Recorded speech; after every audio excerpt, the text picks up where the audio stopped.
Hello, today I am going to demonstrate about structural engineering. It's about simple logical steps and not only about mathematical equations. So here I want to tell in this short video that structural analysis or structural engineering is not only about mathematical equations, but it's about simple logical steps.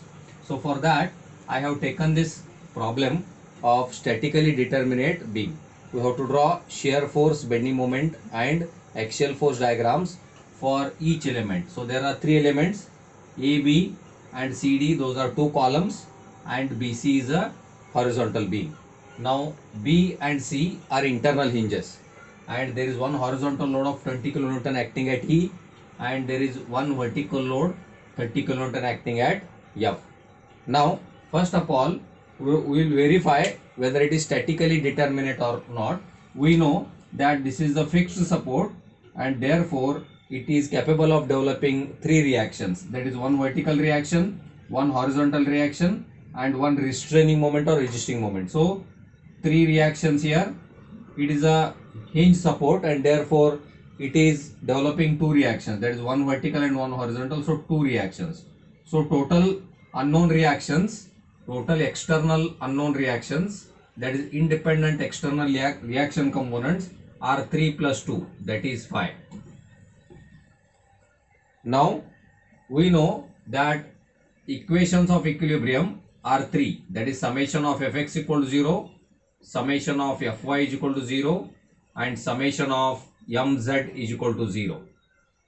So three equations of equilibrium, these are the three known things, these are known to us, and three independent external reaction components, those are unknowns. So degree of static indeterminacy is unknown minus known, so 5 minus 3 it is 2, but you have to understand again from basics of strength of materials that again we get two additional structural conditions, that at an internal hinge bending moment is always 0 and therefore there are two internal hinges and therefore we know that bending moment at B and C they are 0. So again two additional conditions and therefore 2 minus 2 it is 0. That means it is statically determinate frame, because totally, once again I'll repeat in short, that means total reaction components are 5, those are unknowns, and total knowns are three equations of equilibrium plus two conditions of bending moment equal to 0. So again this is 3 plus 2, 5. So 5 minus 5 it is 0. So it is statically determinate. Now how to start? Normally when we tell the students to solve such kind of problems in assignment, what they do is after verifying that it is statically determinate, they directly start by applying some mathematical equations, because they only think mechanically, they never think logically, or they never use the simple concepts of mechanics and strength of materials which they have learned. For example, what they will do, looking at this frame, what they will do is maybe they will take summation of ma is equal to 0, they will form one equation. They may take summation of md is equal to 0, they may form another equation. They may take summation of fy and they may form one more equation. They may take summation of fx equal to 0, they may form one more equation, or they may consider CD and take bending moment at C and equate it to 0, or they may consider part BA and take bending moment at B and equate it to 0, and then they end up with so many equations, 5-6 equations, and then they try to solve those equations. So by substituting value of one term into another or solving simultaneous equations. Of course I am not saying it is wrong, of course it is correct, but then it is highly mechanical way of solving it. Okay, now we know that in structural engineering it is not that maths is there and that's why concepts are there. No, that is the wrong thinking. If students think like that, means it is completely wrong way of thinking. There are structural concepts and therefore there are associated mathematical equations, and then such problems or many other problems, they have to first think logically whenever they do it in the exam or assignments. Okay, now look in how simple way I solve it. So what I will do, that looking at joint B and C, they are not rigid joints, they are internal hinges. That means structurally speaking there is no moment transfer from this member to this member or this member to this member. That means they act independently. it is not rigid joint, there is no moment transfer, and therefore what I can do that I can take advantage of these two internal hinges. I can separate this BC as I can take it as a separate entity, and I can treat it as just a separate simply supported beam, because of the internal hinge here, since it is not a rigid joint. Neither B is a rigid joint, not C is a rigid joint, and therefore there is no moment transfer, and therefore simply what I can do that I have advantage of treating part BC as a separate simply supported entity independent of the other part of the frame, and therefore I can say that here it is 30 kilonewton, and therefore because of the symmetry this reaction will be 15 kilonewton and this reaction will be 15 kilonewton, because this is 30 downwards. Again, for the equilibrium of this frame in the vertical direction, this must be 15 and this must be 15. Now interestingly, what I will do, I will draw here B, particle B. Again same I am drawing here. Now again we have learnt in engineering mechanics that, listen carefully, for the whole structure to be in equilibrium, each and every particle of that structure is to be in equilibrium, and therefore applying that concept, I can say that if this internal force is 15 kilonewton upwards, this must be 15 kilonewton downwards, because again when I apply summation of Fy to this particle B, it must be 0. So 15 minus 15 is 0. Now again interestingly, what I will do is I will draw this part BA. I will draw this part BA, that is column BA, and again I know one more rule of equilibrium which I have learnt in engineering mechanics, that for the whole structure is, if the whole structure is to be in equilibrium, then each and every element of that structure is to be in equilibrium. That means for the whole frame to be in equilibrium, this BA must be under equilibrium, and therefore again when I apply summation of Fy to BA, again it must be 0. That means the only option is, if this is 15 kilonewton downwards, this must be 15 kilonewton upwards, because again 15 minus 15 is 0. So by doing this, that means without using any equations, directly I could calculate reaction VA, that is 15 kilonewton. Similarly, if I take particle C, exactly the same explanation goes. If I take particle C, again I know that here it is 15 kilonewton upwards, and therefore for equilibrium of particle C, this must be 15 kilonewton downwards. Again, for the equilibrium of part CD, that is vertical equilibrium, this must be 15 kilonewton.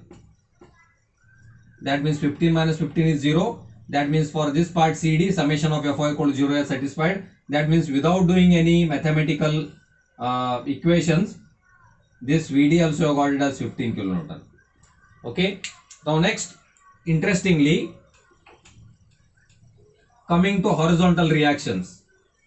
Again many times students they think that this is 20 kilonewton acting from left to right, and they know that this fixed end is capable of developing HA, that is horizontal reaction at A, and D is capable of developing HD, that is horizontal reaction at D, because it is a hinge end, it is a fixed. Yes, it is correct structurally, but you don't have to form any equation. Now if I look at part CD, we know that C is an internal hinge, and moreover there is no any load on part CD, it is free of loading.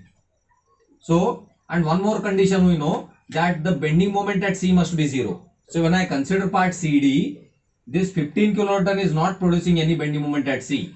Okay, if we extend the line of action, it is producing only the axial force, and therefore for bending moment at C to be 0, this HD must be 0, because if HD has some value, for example if HD is 5 kilonewton or 10 kilonewton or 15 kilonewton, then bending moment at C will not be 0.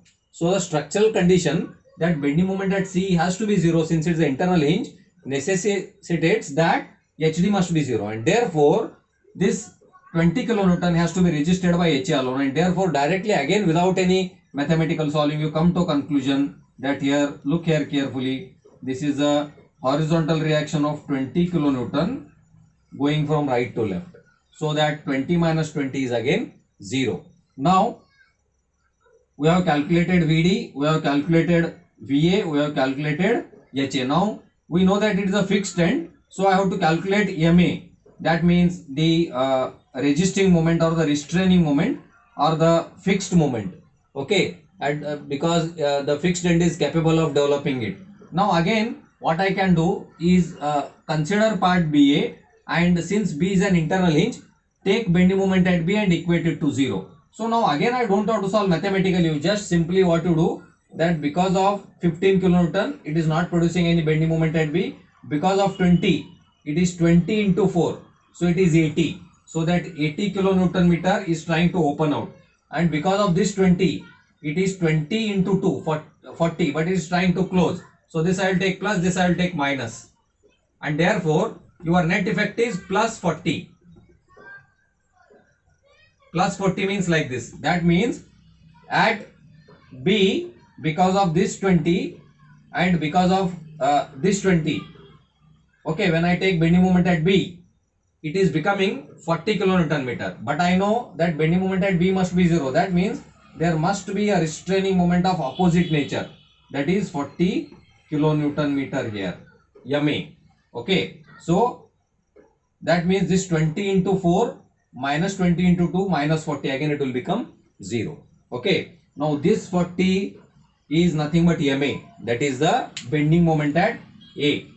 Okay. Now how to draw now axial force diagram, shear force diagram and bending moment diagram. Now again students think that always they should start with AB, then with BC, then with CD. No, there is no such rule. In structural engineering there is no unique way of solving any problem. There are n number of ways.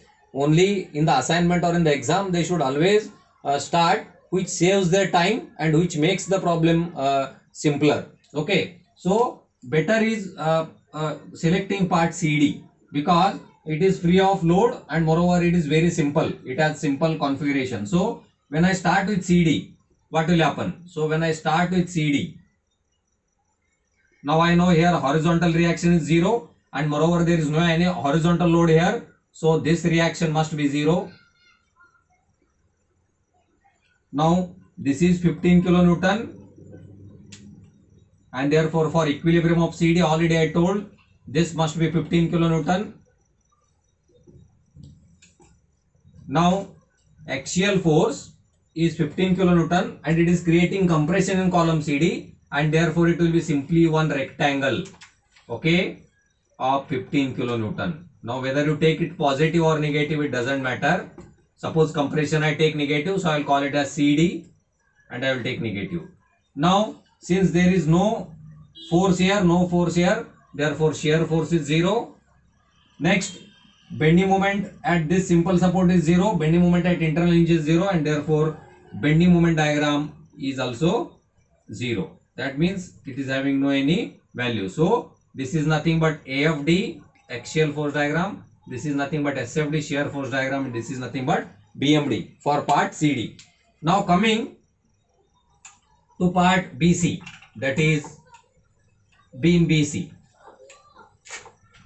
Now again we know that going back to initially what I was saying, that this was BC and already we know that these were the internal reaction components, 15 kilonewton, 15 kilonewton. This is F, this is 30 kilonewton, and if you remember here the internal horizontal component at C reaction was 0 and therefore obviously here also it must be 0 for the equilibrium of particle C in horizontal direction. That means when I apply summation of Fx equal to 0 for in horizontal direction for particle C, then this must be 0. If this is 0, if this internal horizontal reaction is 0, then again I know that since on this part there is no any horizontal load and therefore for the horizontal equilibrium of element BC, this must be 0, because again we have learnt in engineering mechanics that for the whole structure is to be in equilibrium, each and every element must be under equilibrium, and therefore that means here since there is no axial force and therefore AFD will be 0, okay, Then shear force will be simply, I will not go into detail because you have learnt in strength of materials. So it will be 15 kilonewton, 15 kilonewton minus and plus, it is SFD. And BMD, you can use a standard case, that is a simply supported beam with a central point load W. So our case is WL by 4. Okay, of course you can derive it also, but you have done in strength of materials. So it is WL by 4. So WL by 4 means 30 into 4 by 4. So again it is 30 kilonewton meter. Okay, so simple it is. So it is AFD, it is SFD, and this is BMD. Okay, and it is all sagging everywhere, so it is positive. Now lastly, coming to part BA. Again, nothing to worry here. BA is also very simple to deal with. Again, if I draw the free body diagram of BA, again we know that this is 15 kilonewton, this is 20 kilonewton, this is 20 kilonewton,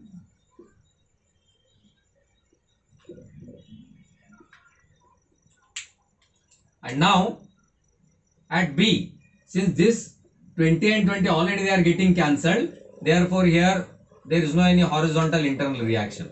Otherwise also, if you just remember 5 minutes back, this was part BC, and here the horizontal internal reaction was 0, and therefore again for the equilibrium of particle B, anyhow it must be 0. So you go anyway, the answer will be same. Okay, only the approach which is convenient to you, you can go for that. Again, we know that this is 15 kilonewton, and therefore for the vertical equilibrium of part AB, this must be 15 kilonewton downwards. And moreover, there is a MA. Okay, MA. I am not talking about summation of MA. Summation of MA is completely different from this MA. This is nothing but the resisting moment or the restraining moment. Now let us calculate axial force. Now again axial force from B to A, it is compressive 15 kilonewton only, and therefore it is something like that. This is B, this is A, and it is compressive 15 kilonewton. So everywhere it is same, 15 kilonewton, 15 kilonewton. This is nothing but axial force diagram. Now coming to shear force.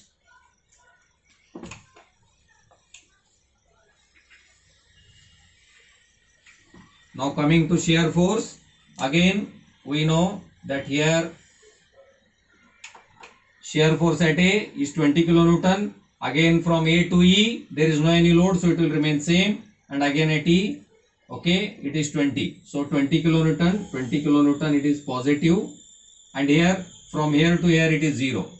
Okay, so this is the shear force diagram. And finally bending moment diagram for part AEB. We know that bending moment at B is 0 because it is an internal hinge. Now bending moment at E. Now the definition of bending moment is either you consider one part or the other part. Now the other part is EBCD. The one part is EA. So this is simple. So instead of considering all this, I will consider EA. And therefore when I take bending moment at E, it is 20 into 2 meter. It is opening out. 20 into 2 is 40 minus this 40. So again it is 0 because this 15 kilonewton doesn't have any bending effect at E, and therefore it doesn't matter. And therefore once again I will explain, this 20 into 2, it is trying to open out. I will take it as positive, and this 40 is trying to close this part. So it is 40 minus 40, it is 0. That means bending moment at E is also 0. That means between B and E there is no bending moment. And finally bending moment at A we don't have to calculate because it is equal to the value MA only. You have learnt in strength of materials. It is trying to close, and therefore it is minus 40. Okay, it is minus 40 kilonewton meter. So you just join it to the straight line. Okay, why to join it with straight line and all, you have learnt in strength of materials, so I don't want to repeat it here. Only I want to tell you is, you know the relation between shear force and bending moment, that is F is equal to dm by dx. Again you know the relation between loading and shear force, that is W is equal to df by dx, and all the shapes of the shear force diagram and bending moment, they are governed by these equations. So in this simple video, what I wanted to convey that many times students they think that whenever a problem is given in the assignment or in the exam, they think that only they can apply mathematical equations directly and come to the answers, and in doing so they waste lot of time. And this simple problem, if you just apply such simple logics, okay, then it can be solved just within 7 to 8 minutes. Whereas the same problem, if the students try to solve by applying so many mathematical equations, then it may need 15 minutes or even 20 minutes, and again there are chances of making mistakes. So here my point is not to tell that don't use mathematical equations. Of course you can solve it mechanically also, but while solving mechanically also you should understand the underlying principles. Now if suppose a student can solve it mechanically and get 10 marks, but he doesn't know this simple logic, and he doesn't know how to draw the free ball diagram of each part, or he doesn't know all these simple intricacies of structural engineering, then somewhere I think that it is not correct. That means the student is capable of getting 10 marks just by mechanically solving it by remembering various equations, but he completely fails to draw the free body diagram which he has learned in engineering mechanics and strength of materials. Then that is not the correct approach towards the subject, and therefore that's why I gave the title that structural engineering or structural analysis. It's about simple logical steps, and it's not only about mathematical equations. Of course mathematical equations in structural engineering are outcome of structural engineering theory only, but only applying mathematical equations and then solving something is not the exact way. Rather the better way is to use some simple logic and go to the answer. So that was my purpose. Thank you very much.